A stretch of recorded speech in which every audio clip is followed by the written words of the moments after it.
السلام علیکم dear students, hope you all are fine. آج ہم نے پڑھنا ہے ٹریٹس آف کریٹیکل تھنکنگ کہ کریٹیکل تھنکنگ کی کیا کیا خصوصیات ہوتی ہیں.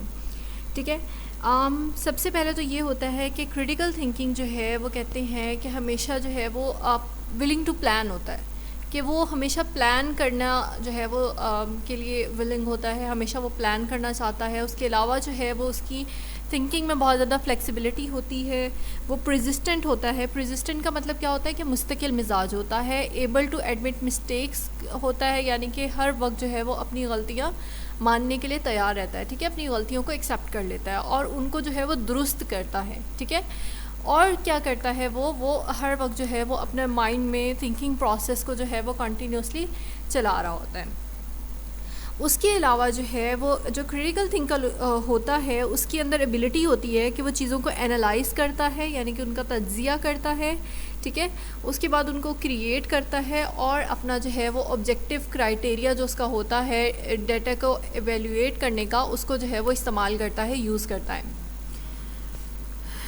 اس کے علاوہ جو ہے وہ کیا کرتا ہے، اس کے پاس جو ہے وہ ایبلٹی ہوتی ہے. کس کے پاس؟ کریٹیکل تھنکر کے پاس یہ ایبلٹی ہوتی ہے کہ وہ ریلیشن شپس کو ریکوگنائز کر سکتا ہے بہت اچھے سے، اور جو ہے وہ کازز اینڈ افیکٹس کو ڈٹرمائن کر سکتا ہے. اس کے علاوہ جو ہے وہ سائلوجزم جو ہوتا ہے اس کے جو ڈسٹنگوشنگ فیکٹ ہوتے ہیں فرام اوپینین، ان کو کنسٹرکٹ کر سکتا ہے. سائلوجزم کس کو کہتے ہیں؟ منطقی قیاس کو. ٹھیک ہے.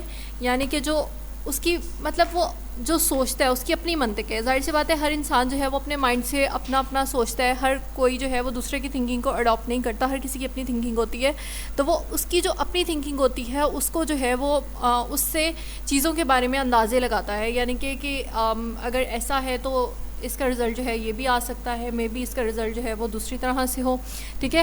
اس کے بعد وہ ڈیٹیکٹنگ بائس ہوتا ہے، یعنی کہ وہ بائسنس کو جو ہے وہ پہچان لیتا ہے. وہ دیکھ لیتا ہے کہ اگر کوئی بات کر رہا ہے تو اس میں جو ہے وہ اس کی بائسنس شامل ہے، یعنی کہ وہ کسی کے حق میں بات کر رہا ہے. ٹھیک ہے. اس کے علاوہ وہ چیزوں کو کمپیئر کر سکتا ہے، کنٹراسٹ کر سکتا ہے. اس کے علاوہ جو ہے وہ کریٹیکل تھنکر کو اس کے علاوہ جن جن خصوصیات کی ضرورت ہوتی ہے اس میں آ جاتی ہے پریزرونس. پریزرونس کیا ہوتی ہے؟ اس کا مطلب ہوتا ہے استقامت، یعنی کہ آپ یہ نہیں ہے کہ آپ نے ایک دن جو ہے وہ ایک پرابلم کو کریٹیکل تھنکنگ کے ذریعے سے سالو کر لیا ہے، اب اس کے بعد جو ہے وہ آپ نے اس کو یوز کرنا چھوڑ دیا، بلکہ کیا ہے کہ آپ نے کنٹینیوس پروسیس ہے اور آپ نے اس کو کنٹینیوسلی چلانا ہے. اس کے علاوہ آٹونومی کی ضرورت ہوتی ہے. آٹونومی کیا ہوتی ہے؟ یعنی کہ خود مختاری، یعنی کہ کوئی دوسرا جو ہے وہ آپ کے اوپر اپنی سوچ کو امپلیمنٹ نہ کر سکے، بلکہ آپ خود اپنے مائنڈ سے جو ہے وہ سوچیں کہ نیکسٹ پرسن جو کہہ رہا ہے وہ ٹھیک ہے یا غلط ہے. اس کے بعد آتی ہے ایمپتھی، یعنی کہ ہمدردی.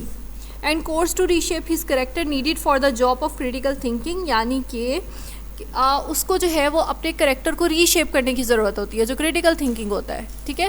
کیونکہ کریٹیکل تھنکنگ کے لیے جو ہے یہ بہت زیادہ ضروری ہے. نیگیٹو تھاٹس ہے اگر بہت زیادہ آپ کے مائنڈ میں تو پھر جو ہے وہ آپ کریٹیکل تھنکنگ نہیں کر سکتے. پھر اس کے بعد جو ہے اس کے علاوہ جو ہے اس انسان کو کن چیزوں کے اوپر فوکس کرنے کی ضرورت ہوتی ہے، یہ میں نے آپ کو اسٹینڈرڈ فرسٹ لیکچر میں بہت ڈیٹیل سے پڑھا چکی ہوں. کلیئرٹی ہو گئی، پریسیشن ہو گئی، ایکوریسی ہو گئی. اس کے علاوہ جو ہے وہ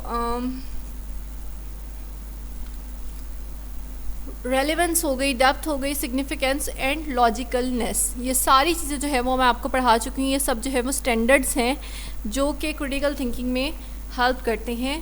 اور اس کے علاوہ یہ جتنا بھی انہوں نے پیراگراف میں لکھا ہوا یہ سب وہی ہے جو آپ جو ہے ریڈ آؤٹ کر چکے ہیں پہلے. آپ ایک بار جو ہے وہ اس کو سب کو ریڈ آؤٹ کر لیجئے گا. ٹھیک ہے. اور اب جو ہے وہ ہم پڑھیں گے کہ